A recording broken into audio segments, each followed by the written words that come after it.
ناظرین، کچھ بیماریاں ایسی ہیں جن کا علاج ممکن نہیں، جنہیں مکمل طور پر ختم نہیں کیا جا سکتا، لیکن ان بیماریوں سے بچا جا سکتا ہے، انہیں دبایا جا سکتا ہے اور ان کی افزائش کو روکا جا سکتا ہے اور ان کی تکلیف سے اپنے آپ کو محفوظ کیا جا سکتا ہے۔ ایسی ہی ایک بیماری کا نام بواسیر ہے۔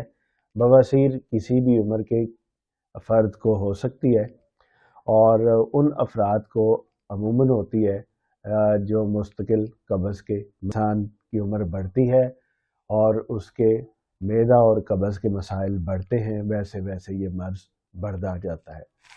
بواسیر کیا ہے؟ بواسیر مقعد کے اندر اور اس کے اطراف میں وریدوں کی سوزش اور سوجن کا نام ہے۔ یہ سوزش اور سوجن بعض دفعہ اتنی زیادہ ہو جاتی ہے کہ وریدیں بہانا کا راستہ بند کر دیں۔ اس بیماری کی کئی شکلیں ہو سکتی ہیں، یعنی یہ مقعد کے اندر بھی ہو سکتی ہے، مقعد کے باہر بھی ہو سکتی ہے، یا دونوں جگہوں پہ ہو سکتی ہے، کیل کی شکل ہو سکتی ہے۔ اسی طرح وریدیں جو ہیں وہ ریشوں کی شکل اختیار کر کے لٹک سکتی ہیں، اسی طرح ان میں سے خون آ سکتا ہے، بیٹھنے میں تکلیف کی متعدد وجوہات ہو سکتی ہیں۔ سب سے بڑی وجہ قبض کا مستقل رہنا ہے۔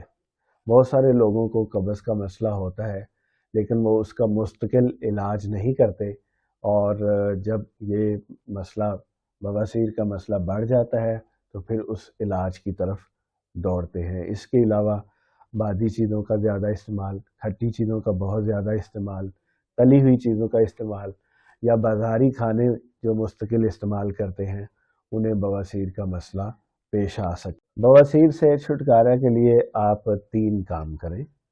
سب سے پہلا کام، اپنی غذا میں تبدیلی کریں۔ ایسی غذائیں استعمال نہ کریں جو قبض کی وجہ بنتی ہیں۔ ان میں بہت سی غذائیں ہو سکتی ہیں جو قبض اور بواسیر کی وجہ بنتی ہیں، جیسا کہ بیف، تلی ہوئی چیزیں، بازار کے کھانے، دالیں، چنے، دہی، مسالے اور ریفائن کارب، نان، میدا، ڈبل روٹی، راسمن، بسکٹ، مٹھائیاں، ان ساری چیزوں سے پرہیز کریں اور ایسی غذائیں استعمال کریں جو فائبر سے بھرپور ہوں، جن میں فیٹی ایسڈز ہوں۔ اس میں سبزیاں اور پھل آپ زیادہ کر دیں اپنی زندگی میں۔